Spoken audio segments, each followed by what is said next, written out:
The Cadillac Catera wasn't a random flop. It was a calculated bet. A German-built sedan, a cartoon bird, Cindy Crawford, and a TV character literally named after the car, all meant to solve one crisis. The average Cadillac buyer was 65 years old. On paper, every piece made sense.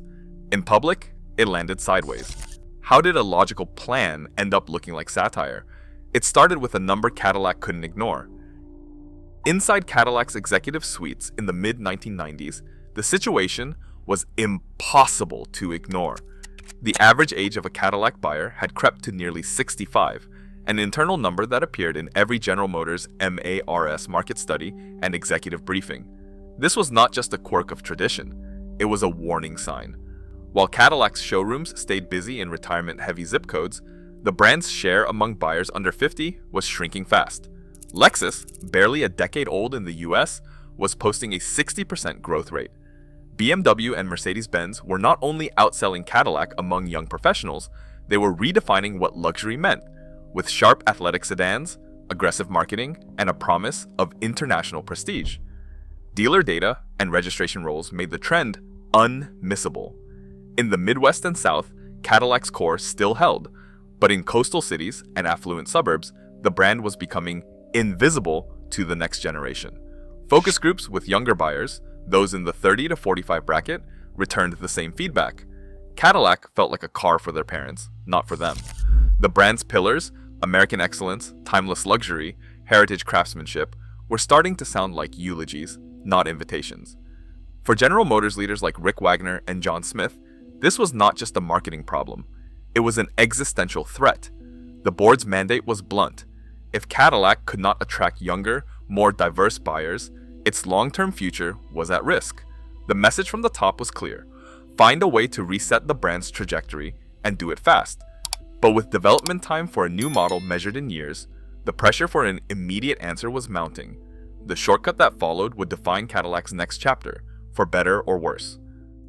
The product planning group at Cadillac faced a dilemma: how to deliver a new, youthful, entry luxury sedan before the window closed on the brand's relevance.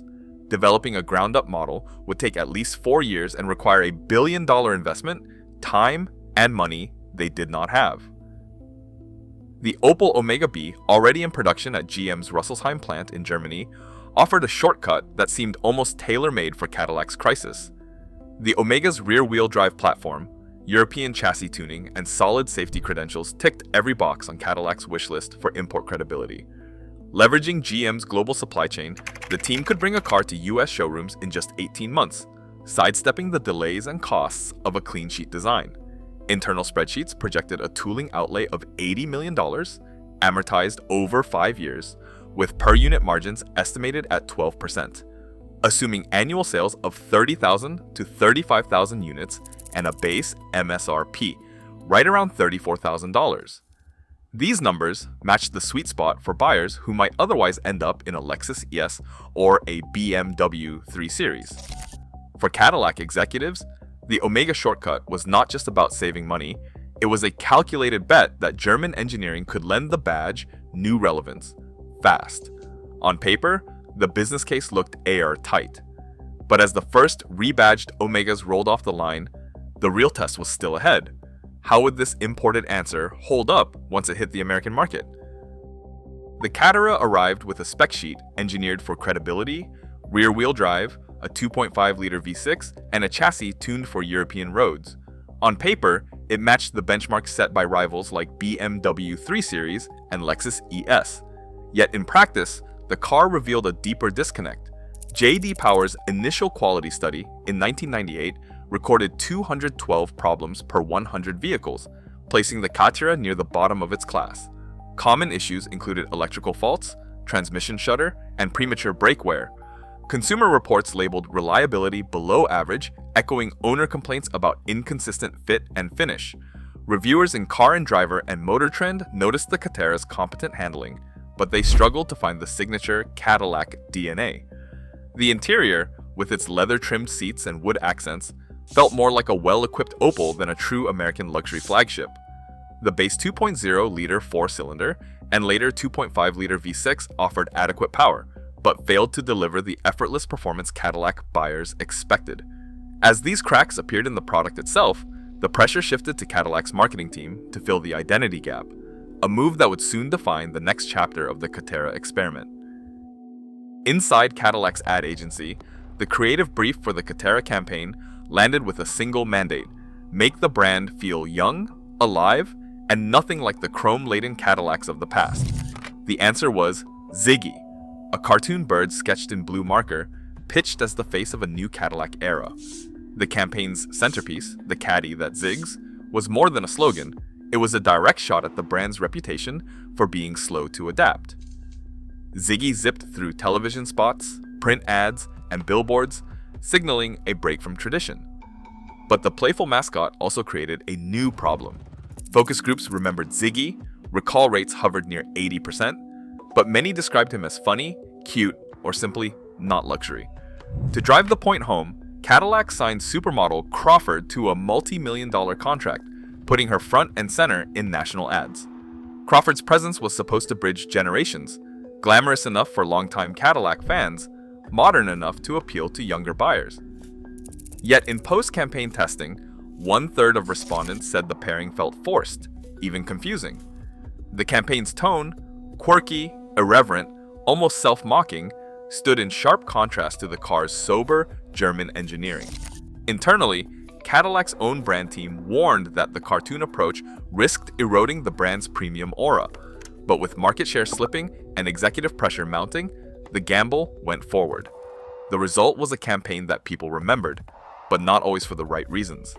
As the ads rolled out, the question shifted from "Can Cadillac zig?" to "What does zigging even mean for a luxury brand?" On October 12, 1997, Cadillac's marketing gamble entered prime time. The medical drama Chicago Hope introduced a new character with a name straight from the showroom floor, Lisa Catera. The tie-in wasn't subtle. Cadillac paid $250,000 for the placement and secured script approval, ensuring the Catera name echoed through a storyline about career ambition and upward mobility. The episode drew 12.3 million live viewers, with another 4 million catching up later. In dealer newsletters and local ads, Cadillac urged shoppers to watch Lisa's Catera and framed the moment as proof the brand was back in the cultural conversation. For a brief window, showroom traffic ticked up. Nielsen tracked a 2.5% increase in dealership visits in cities where Chicago Hope rated highest. But the bump faded fast. Sales data showed no statistically meaningful lift, and focus groups soon revealed an odd side effect. Viewers now saw the Catera as a career woman's car, not the entry luxury gateway Cadillac had envisioned. The product's identity drifted further from its target, and the brand's attempt at cultural relevance became another layer of confusion. As the buzz around Lisa Catera faded, the business case behind the car faced a harsher kind of scrutiny, one measured in hard numbers, not Nielsen ratings. Sales reports from Cadillac's finance team told a story that no marketing campaign could spin. In 1997, the Catera's US launch moved 28,704 units, close to the original forecast, but that first year proved to be the high watermark. By 1998, volume dropped to 20,612. 2 years later, the number had plunged to just 8,412, and by the end of 2001, Catera sales limped to 5,931. The gap between expectation and reality widened with each quarter. Internal spreadsheets, once built on 30,000 unit annual targets, now showed a cumulative loss of $210 million. The business case had depended on steady volume and healthy margins, but instead Cadillac was forced to pile on dealer incentives, eroding profits faster than the brand could recover. A confidential memo circulated in early 2001 summarized the fallout. The Catera failed to deliver the younger buyers, failed to protect pricing power, and left the brand exposed on both cost and credibility. The numbers did not just disappoint, they demanded a reckoning. The question facing Cadillac was no longer how to fix the Catera, but how to build a future that would not repeat its mistakes. Wayne Cherry, Cadillac's design chief, stepped into the aftermath with a clear mandate: no more shortcuts. The Catera's collapse made one thing obvious: badge swapping could not deliver a future for the brand. In its place, Cherry and his team drafted a new doctrine that would come to define Cadillac's next era: art and science. The idea was simple but radical for General Motors. Every new Cadillac would blend bold geometric design with advanced engineering, creating a car that looked unmistakably modern and drove with purpose. The first test of this new philosophy arrived with the CTS, launched in 2002. Built on the Sigma platform, the CTS was engineered from the ground up in the United States, with rear-wheel drive, sharp-edge styling, and a cockpit designed for drivers who value technology and performance as much as comfort. Priced between $38,500 and $45,000, the CTS aimed higher than the Catera, targeting professionals aged 35 to 45 who had previously chosen BMW or Lexus. The product team focused on details that could not be mistaken for a rebadge, distinctive vertical headlights, a prominent grille, and a chassis tuned for spirited driving. Internal market research redefined the buyer persona, shifting from the ambiguous career woman's car to a tech-savvy, brand-aware professional who wanted to make a statement with their purchase. Under the art and science banner, Cadillac's message shifted from nostalgia to innovation. The CTS was not just a new model, it was a corrective blueprint. The question was whether this new direction could finally close the gap between Cadillac's ambitions and the expectations of a new generation of luxury buyers. Today, luxury brands still chase relevance with calculated pivots. Cadillac's misfire proved that shortcuts to identity can cost more than a failed model. They can fracture trust. In an era where brand meaning is currency, every zig risks a more public consequence. What would your brand bet next?